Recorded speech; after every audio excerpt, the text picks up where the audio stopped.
So let your kingdom come. Sabi nga, ang ganda po ng kanta, sabi nga, that may Jesus Christ know wherever we are. So ganun din po sana tayo na lahat saan po tayo dadako, makilala ang Diyos nasa sayo. Amen. Ang tanong, yung will ba ni Lord ay nakikita sa'yo? Amen. Kristyano ba? Kristyano ka ba? Amen. Amen. Dapat halata. Amen. Amen. Dapat nahalata na nag-Kristyano po tayo. Minsan hindi lang po sa araw ng linggo. Amen. Amen. Every day, Amen. we must reflect po yung glory ng Lord. At yung kingdom niya ay maghari po sa ating buhay wherever we go. Amen. So, dadako na po tayo sa ating kakain na po tayo. Sino ng gutom? Sa ating spiritual life. Amen. Amen. So, sabi nga sa dami po yung series na namin na teach. Pag nag-attend po tayo encourage po namin na mag-attend po tayo ng Bible study at mga prayer meeting po natin every Saturday. Kung wala po tayong may free time po tayo, come to church po. Kasi doon po tayo na-equip lalo. Sabi nga sa Romans 10 verse 7, faith comes from hearing the Word of God. So meaning, gusto nating lumago sa ating faith. Ano pong gawin natin? Gagawin po natin. We must hear the Word of God. Saan po tayo nakakainig ng ating mga salita ng Panginoon? Church. Tuwing may preaching. Sa atang din po tayo. Not only reading, but we must study, memorize, and meditate the Word of God. Hindi lang po natatapos sa pag-rinig. Interest po natin, meditate po natin sa atin. So, di ko na po tatagalin, papatayuin ang ating man of God this morning. Walang iba po, si Brother Alvin de Los Angeles. Tama na po siya.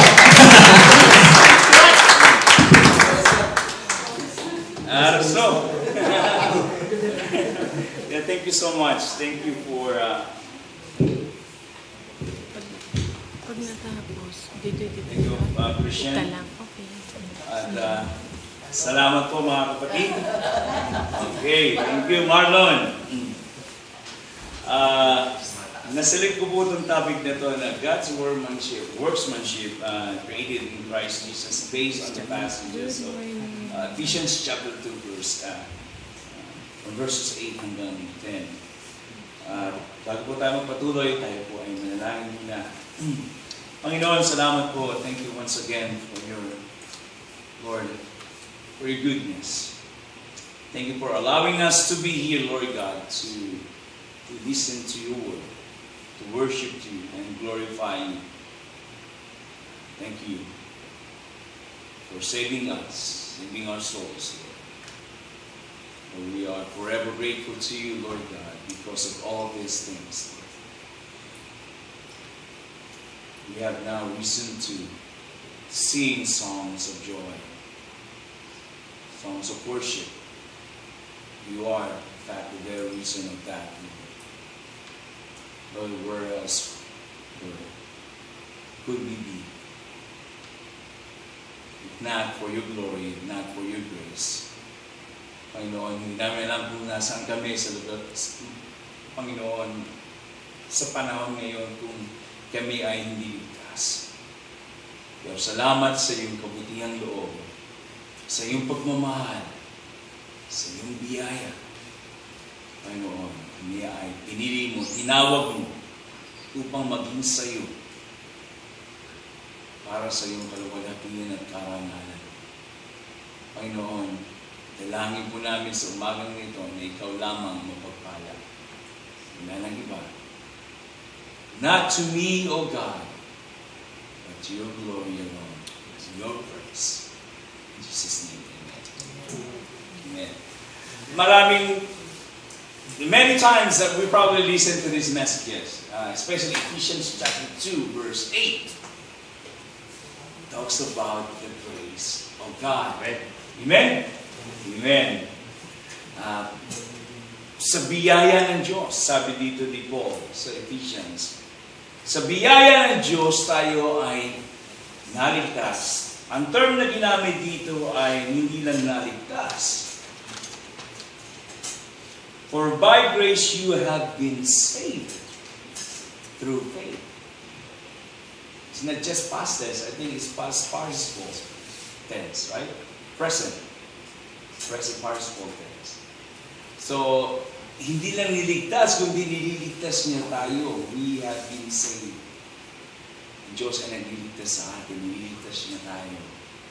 Hindi lang isang beses, kundi araw-araw. Amen. We have been saved, for by grace you have been saved through faith, and this is not your own doing. Hindi dahil sa mga ginawa ninyo, ginawa natin. Hindi dahil sa ating kabutihan. No? Kundi daw ito ay dahil ito ay kaloob na galing sa Diyos. It's a gift of God to us. Hindi resulta ng mabuti nating gawa kung meron tayong mabuting gawa. Sa tingin mo, dahil naligtas ka ba? Dahil sa iyong kabutihan? Dahil wala kang inergabyadong tao? O dahil ikaw ay laging nagdo-donate ng maraming salapi sa simbahan, kaya ikaw ay naligtas? O dahil ng isang araw meron kang tinulungan na pulube or kapatid mo dito sa Korea na nangangailangan ng advance, kaya mo siya tinulungan. Di ba?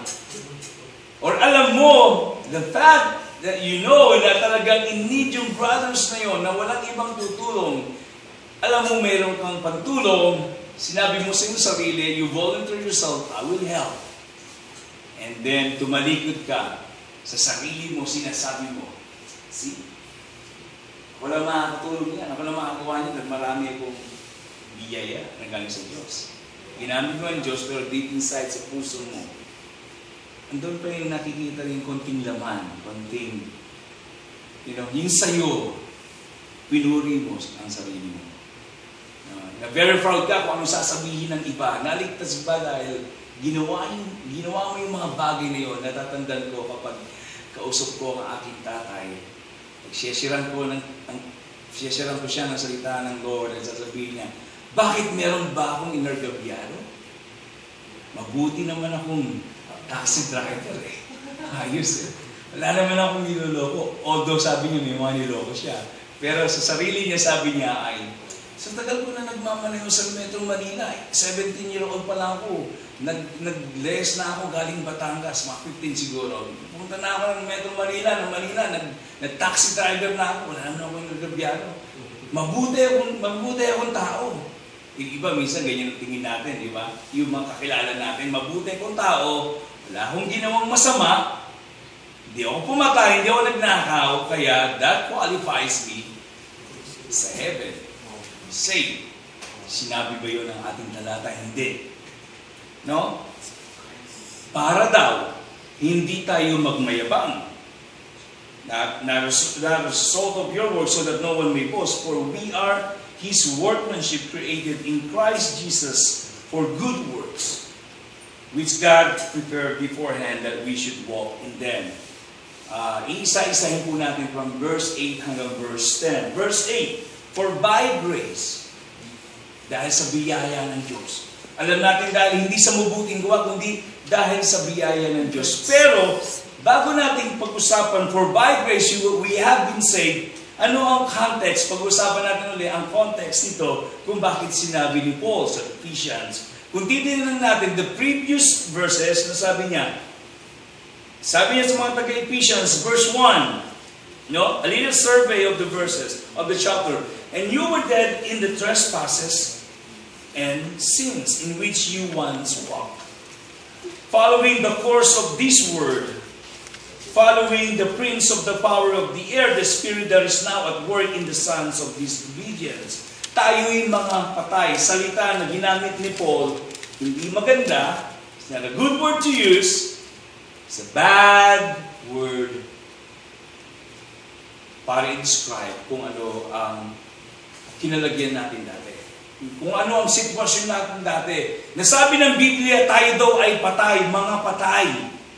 Mga patay sa ating pagkasalanan. No? So dahil patay tayo, wala tayong kapangyarihan na gumawa o bigyan ng kaluguran ng Diyos dahil patay ka. Ano bang itsura ng patay? He is completely dead. Unconscious, right? we were dead in the trespasses and sin. Na tayo din daw, sabi ni Paul, na dati ganito kayo. Na lumakad kayo sa ganitong kalagayan. Na sino ang sinusunod ninyo? Sabi, following the course of this world. Satan, sabi niya, the spirit that is now work at the sons of disobedience. Among you, verse 3, among whom we all once lived in the passion of our flesh, carrying out the desires of our body. Yung mga passion, yung mga bawal. Yung mga naranasan natin noon. Mga bawal. No?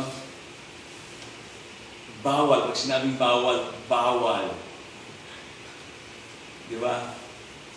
Pag sinabing bawal, bawal. Matigas ang ulo, sabi, bawal. Bawal ang ano? Ha?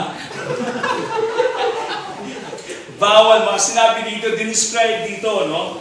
Bawal, yung passion of our flesh carrying out the desires of our body na hindi sang-ayon sa katuwiran ng Diyos.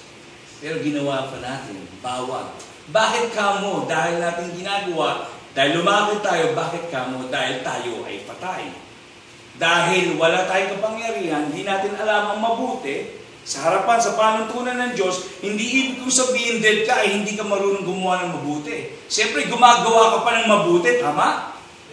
Pero sa panuntunan ng Diyos, ikaw ay basahan.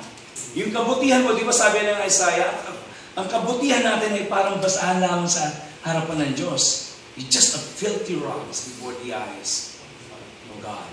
Right? Filthy rags, right? Amen. So wala yung mga yon. So patay tayo. No?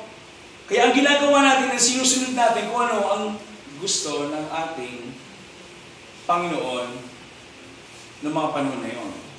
Ang issue ng kasalanan, ang issue ng tao, ang issue sa lahat ng nakikita natin, kaya tayo ay messed up. Dahil yung time na nagkasala si Adan at Eva, sino ang Panginoon? Sino ang Panginoon ang nilalang ng Diyos, ang langit at lupa, nilalang niya ang lahat ng kanyang creation to include us. Siya ang Panginoon, tama? Ang Diyos. Pero na nagkasala ang tao, sino ang naging Panginoon, sino ang nilagay niya sa posisyon na yun? I think that's the very issue of this.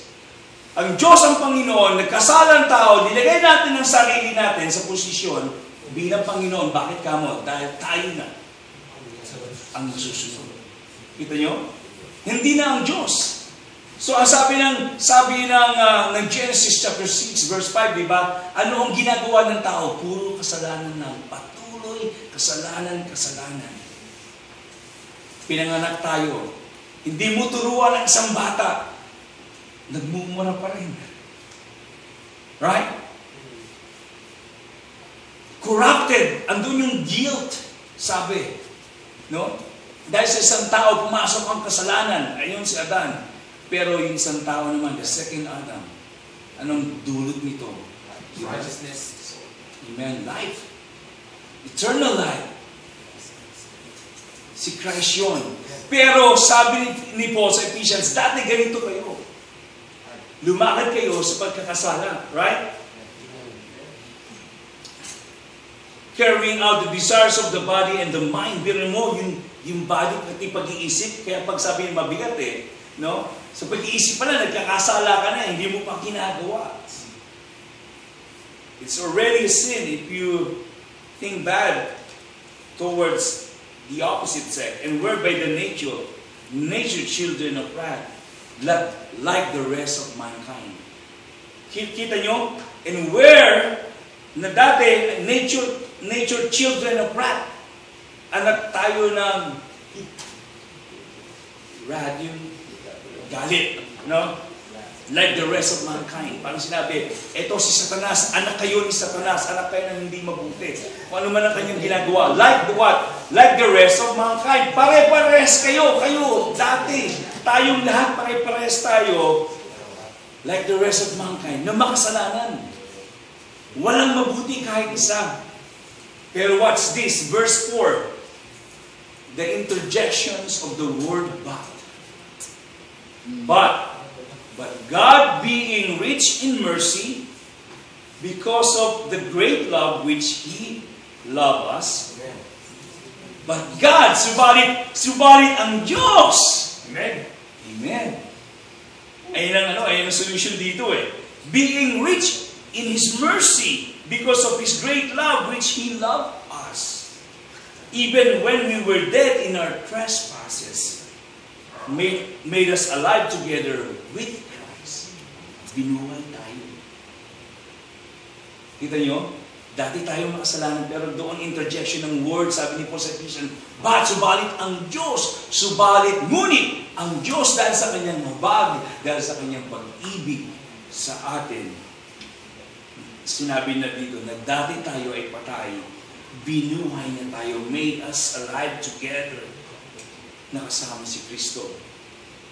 Sabi niya doon, by grace, you have been saved and raised up with Him and seated us with Him in the heavenly places, so that in the coming ages He might show the immeasurable riches of His grace in kindness toward us in Christ Jesus. Tapos sinabi na doon sa verse 8, for by grace you have been saved with Him. Lahat ng to ay dahil sa biyaya ng Diyos. Simple. At dahil to ay dahil sa biyaya ng Diyos. This is not your own doing. It is the gift of God. Verse 9, not a result of your work, so that no one may boast. Sabi ni Paul, kung meron akong dapat ipagmalaki, sino ang pagmamalaki ko? Hindi si Congressman Navarro. Di ba? Hindi si FPJ. No, hindi, di ba? Hindi si Governor Altimara. Sino ito? Hindi si Mayor Binay, hindi si VP Binay. Not even Pinoy. Right?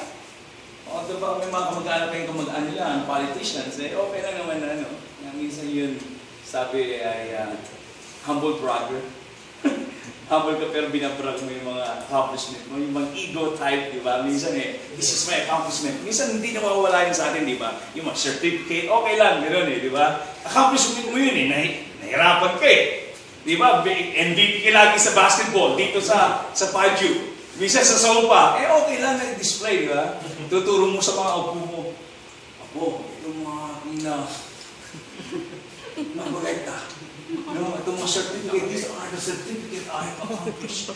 My trophies right there. No? I was MVP, I was most valuable player. I was towel boy. Hindi mo pwede sabihin na towel boy ka. Hindi mo ba? No, kung military ka naman, anak, ito yung mga napalaban si daddy. Ayos kahit na hindi napalaban no? Napalaban sa Iraq, yung mga kasama ko galing sa New York, umuwi ng Pilipinas. Hindi. Alam mo, galing ako lolo, sabi sa lolo niya Lo, galing ako galing ako Afghanistan. Pagbalik nga, pupunta pa ako ng Iraq babalik-balik ako Pero kahit na hindi totoo. Pero may mga accomplishment kasi sinasabi na pagmamalaki mo sa saling lahi, minsan okay lang yun, di ba? Family mo naman Pero iba yung issue ng puso na kung saan ay parang may kinukwento kayo sa akin kahapon na sa tingin niya talagang sobrang yabang. Iba naman yun. Iba naman yung context na yun, di ba? Pero may mga ganun talaga. No? Small but terrible. No? Sa kaibahan minsan. Di ba? Or matangkad. Di ba? Di ba?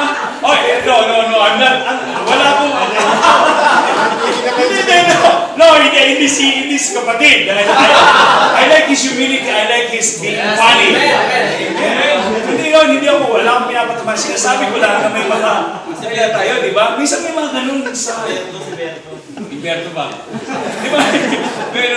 Pero mga kapatid, brothers and sisters, di ba? May mga ganun. Nakikita minsan tayo, nakasyamin tayo pero pag-uusapan yung mga accomplishment ng mga anak natin, yung anak ko, naglaro minsan, nag-check ako ng asawa ko dun ng anak ko, ayaw kong ikwento siya gano'n. Or, naglaro ng basketball si Jonathan. Or, first honor yan si Jonathan. may mga tayo na ayaw nun, na pag-uusapan sila, di ba, may mga ganun. Pero bilang tatay, okay. Proud ka no? Nag-asawa ako, sabi ng tatay ko siyempre, pag nag-asawa, panganay ka, nag-asawa ka, minsan kala nila wala nang tutulong Sabi niya. Buti pa Quezon City, may pag-asa. Sa'yo, wala na. Ano yung taga-Metro Manila kayo, di ba? Ano yung may pag-asa? Quezon City. Di ba? So, weather. Buti pa may pag-asa doon, ikaw wala. Kasi nag-asawa na ako may mga ganun na naguguho ang kanilang pero mabuti ang Diyos, di ba? Mabuti. So, hindi ito sa ginawa natin mabuti, mga kapatid. Ang biyaya ng Diyos ay sa Kanya lang. Sabi nga, hindi ko ibibigay ito. Sa iba, sa akin to. Kaya kung ililigtas kita, nasa akin kung ililigtas kita. Ang aking katuwiran, ang aking kabanalan. Hindi natin alam sukat kung paano mag-works ang Panginoon. Ang masasabi lang natin, Panginoon, you are sovereign. Matuwid ka, ikaw ay banal. Ikaw ay puno ng pag-ibig, biyaya. And thank God. Salamat, Panginoon, kung meron akong ipagmamalaki, hindi not because of my accomplishment, of what I have done. Board passer, whatever. Meron akong PhD, Masters, MD, or engineer, or engineer. Yun yung sa akin. Di ba? Hindi ba talaga? Hindi pero Panginoon, you are always reminded na tayo, sabi ni Paul, ang aking ipagmamalaki lamang ay si Kristo ang kanyang Diyos. Wala lang iba. And the rest is only secondary. It's only secondary. Amen. For we are His workmanship, created in Christ Jesus for good works, which God beforehand that we should walk in them. Before we talk about chapter 10, for we are His workmanship. We are. They talk about the word we, the plural we, right? The pronoun we, right? It's a plural, right? So we, not I. Usually I in Christ in me. But the passage, the Ephesians, if you read from chapter 1 all the way to chapter 6, the word we, us, yung salitang we, tayo. Hindi lang ako, salitang tayo. Minention ng over 26 times sa book of Ephesians. Numerous times you are mentioned the word we or us. Ang Kristiyano, for we are His workmanship. Dito ang papasok na hindi lang ikaw niligtas ni Kristo, ng Diyos, sa pamamagitan ni Kristo Jesus. Hindi lang nawawala yung pagiging individuality mo, kundi corporate. Andito yun, tayo bilang katawan ni Kristo. Kita nyo na hindi lang ako niligtas ni Christ, kundi tayo magkakapatid. Ang focus dito yung pagkakaisa, yung bahagi, yung katawan. We are His workmanship, God's workmanship. Ang isang workmanship, ano bang workmanship? I play guitar. Anong klaseng guitar? Di ba? Those who play guitar, anong klaseng brand na meron ng guitar? Or drums? Anong the best? Gibson, Yamaha, what? Sa guitar, organ, right? Yeah. Choose whatever brand you want to pick. But when you play the guitar, alright, when you play, this is the day that the Lord has made, or let your kingdom come. And then the people who saw you, ang sasabihin nila, ano ang i-appreciate nila? Oh, ganda ng gitara mo! Ang ganda ng gitara mo! Ang galing! Galing naman! Sasabihin mo, oh, galing ang drums, oh! Pangalan ba yan? Marx? Marx? Marex? Meron ba Marex? Yung Marex? Marex? Max? Hindi no? Ang galing! Galing! Hindi yun. They will not see that. Di ba? You know what they're gonna see? The man who plays it. The man who plays it. They're gonna glorify that. You know, who are we? What are we? Tayo yung gitara. hinubog ng Panginoon. Amen. Na dating hindi maganda, naging maganda. Amen. Praise the Lord. At sino ang napupuri? Praise the Lord. Sino? Jesus. Ang Panginoon. Amen. Kita nyo yung workmanship. Hinubog tayo ng Diyos, saan ka man galing. Tagin mo sarili mo, mababa ka. Tingin mo na, minsan, ganun pakiramdam natin, wala tayong pag-aaral. Pinag-aaralan, wala. Na mas mataas sila. Oh, galing si Brother Alvin ng Amerika. Eh, Sir. Sa Iraq, ganun din. I went to Iraq. Pero tingin ng mga kababayan natin sa mga US citizen, sundalo ay, Sir. Andun siyempre, okay ang Pilipino, ako nagagaya ngayon, Sir. No? Pero not to the point na kung saan ay titingnan mo ang sarili mo na, or I am just a usher sa church. Ginagamit mo yung the word just. Ako lang po ay taga-saing, or taga-luto, or taga-linis ng pinggan. Huwag mong sabihin yan dahil mahalaga ka sa body. You are as important as the pastor. You are as important as the one who plays the guitar or the one who leads the song. Kung gaano importante sila, ganun din importante ang nag-greet doon sa door. Ganun din ang importansya naglilinis ng sa church. O tumatawag, nag-i-invite na pumunta po kayo sa amin sa church, sa New Life. Doon po masaya, doon ay makikita nyo yun kung anong picture ng isang New Testament church. Amen. Di ba? Dahil tayo lahat ay mahalaga sa Panginoon. Tayo, we are His workmanship. And sino ang tumatanggap ng glory kapag gano'n? Oh, God. All Jesus, all God, right? Amen. So, gano'n ang sabi ni Paul. In Christ, we were created. In Christ, kasama na noon pa, plano na yun. For what? For good works. Tinanggap mo ang Panginoon na born again ka. You have been saved by the grace of God through faith. And now, what's the next one? It doesn't stop there. It doesn't stop doon. Kundi nagpapatuloy yun sa what? Sabi dito, maliwanag. For good works. For good works, hindi para ka maligtas dahil ligtas ka na. Sa mabuting gawa. Which God prepared beforehand. That bago pa lang likain ang mundo, inanda na ng Diyos para ikaw ay lumakad doon sa mabuting gawa. Madali tayong maghusga kung Kristiyano, ang isang tao, tumaas lang ang kamay, paano naliligtas ang isang tao. Ay nakita ko si brother ng linggo, tumaas ng kamay. Then the next Sunday, sasabihin natin Kristiyano na siya. Tapos the next year, nakita natin, or 6 months from that Sunday, nakita natin, questionable. Right? Kristiyano ba yun? Tapos the following week, ganun ulit. No? Huwag tayo agad maghusga sa isang tao. Minsan nakita natin, ang daming tato, daming hikaw, no? Dami. So na-born again. Tapos ganun pa rin minsan ganun pa rin minsan ang natin, judgment natin sa kanya. Titingnan natin sa panlabas. Di ba? Hindi natin alam na-born again na pala. Tapos yung buhay niya talaga ay bagong-bago na. Hanggat hindi natin nakikita ang result, hindi natin makikita ang faith. Makikita natin ang pananampalataya sa anong paraan. Sabi ng Panginoon, makikilala niya kayo. Makikilala niya kayo. Kayong mga alagad ko, pag umalis ako, makikilala niya kayo. Nila kayo. How the people outside identify us as His followers. As Christ's followers. Because of our what? Love with one another. Right?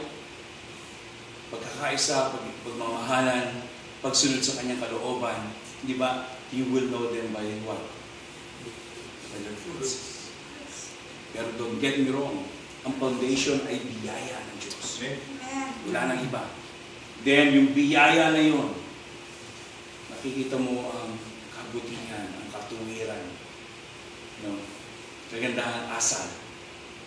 Unti-unti, binabago ng Diyos ang pagmumura. Na dati nagmumura, ngayon hindi na. Nagmamahal na. Dati curse yung sinasabi niya sa kapitbahay pag nagagalit. Ngayon hindi na, binibless niya na. Wow! Ibang-iba, di ba? Di ba? Dati pag rinig, tapos, oh, it's a good way para hinihintay lang na may marinig na bagong issue, tapos sasabihin na, oh, hindi na mapakali, pero namin ikwento. Di ba may ganun? Eh natin shallow ka na. Naging Christian ka na. May kapatid. Kwento mo sa akin, panalangin tayo, tapos mangaral tayo ng salita ng Panginoon. Ayos. Alam mo, it's easy na sabihin natin minsan, di ba? Kaya ang hirap gawin, di ba? Yes. Doon natin katulong talaga ang Panginoon ng biyaya niya. Kaya ako pinangalan ko, Panginoon, cause me.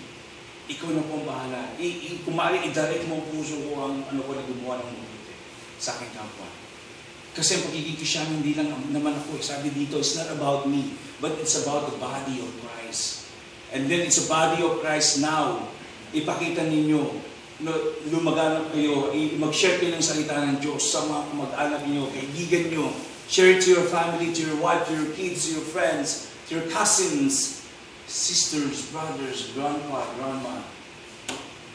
Sa boss, Samunim, ano ba yung boss na lalaki tawag? Sanjanim. Yeah. Sanjanim, God bless you. Praise the Lord. Jesus loves you. Sanjanim. Is that right? Yeah. Imbis na dati pinadyakan ka, siyempre, mga gano'n na-jack, di ba? Ginaganyan pa yung iba eh. Alam ko eh. Mga kwento-kwento nyo eh. Talagang ihahagupin ka pa, ihahagis ka pa eh. Eh, Kristyano ka. Una, inisip mo na mahal mo ang Panginoon, ayaw mong gumante. Pangalawa, inisip mo, baka umuwi ka ng Pilipinas. Mag-inti-inti ka, di ba? Yung iba, yung ibang mga EPS, ano sinasabi ko, di ba? Pero, dahil alam mo, nasa liwanag ka, alam mo na anak ka ng Diyos, na created ka, sino, pag gano'n may nangyayari, sino din ang naapektuhan? Kung may ginagawang kabutihan ng isang anak ng Diyos, sino ang naapektuhan? Sino ang binibigyan ng pupuri? Di ba ang ating Diyos? Himalong, pag gumagawa ng kalokohan ng isang Kristyano, na identified as Christian, sino sa tingin nyo naapektuhan? Yung Christ na ihawak-hawak nyo rin. Di ba? Kaya doon tayo mag-ingat, mga kapatid. Ang masasabi ko lang, mag-ingat tayo sa lahat ng ating ginagawa. No? Magtiwala tayo sa Panginoon. Isipin natin na tayo ay naligtas hindi sa ating mabuting gawa, only by the grace of God. No? So no one can boast. And that we are His workmanship, created in Christ Jesus. Kay Kristo Jesus. For what? For good works. Ang Diyos na hinanda na bago pa lang liklain ng mundo. Kaya andito ka ngayon. Tayo ay nahabag ang Panginoon sa atin. He gave us His Son for us. Only for us. And He died for us. So, ang aking encouragement, mga kapatid, no, you are already defined by God. Na-define na kayo ng Diyos. So, do not let others define who you are. Amen. Amen? Kahit anong sabihin pa nila, let God, let the Scriptures define who you really are. Your life is now hidden. Right? Sabi ng Biblia, kay Christ. It's now hidden. Amen. Let's pray. Lord, thank you once again for your word. Reminding us that we have been saved, Lord, because of your grace, through the faith that you have given us. Not the result of good works, but the result of your great mercy and compassion and your love.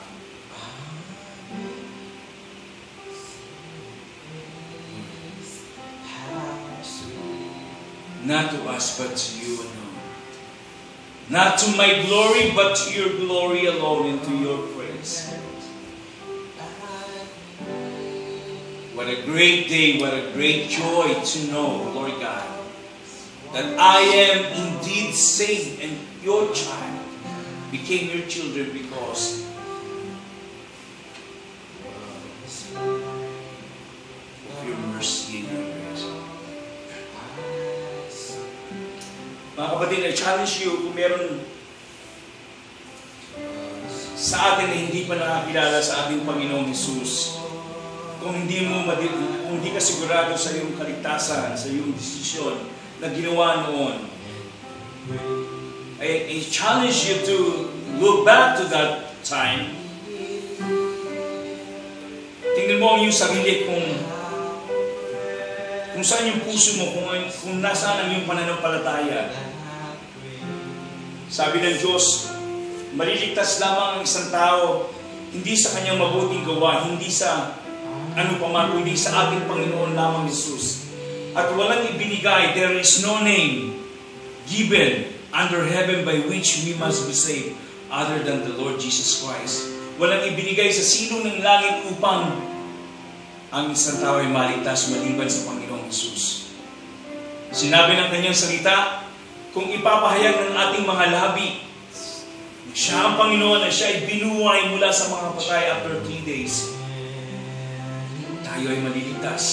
Sabi ni Peter sa Acts, magsisi kayo sa inyong mga kasalanan. Manampalataya kayo sa ating Panginoong Jesus.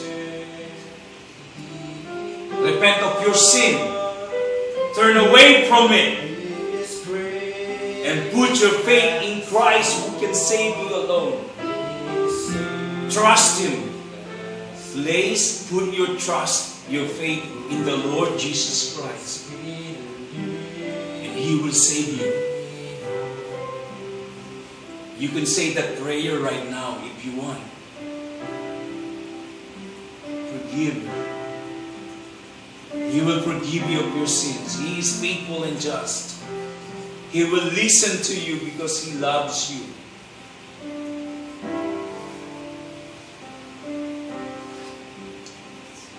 Right at this moment, not tomorrow. Don't wait. Because of His amazing grace. Oh, how sweet the sound.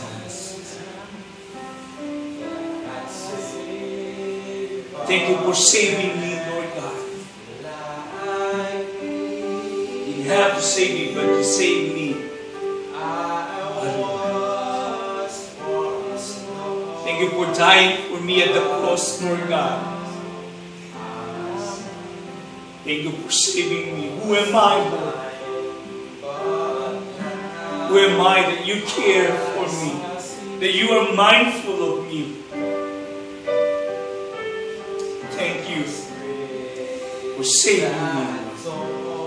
Ayan po ang pinakamalaking dakilang bagay dito sa mundo. We don't know kung kailan tayo kukunin ng Panginoon. We don't know what's going to happen to us, what's going to happen to us here in Korea or when we get back in the Philippines. God is calling you unto His salvation. If you repent of your sin, put your place and place your faith in Him, in the Lord Jesus Christ. He will save you of your sin. He will give you eternal life. Oh, we thank you. Lord, we thank you once again. This is our humble prayer to you.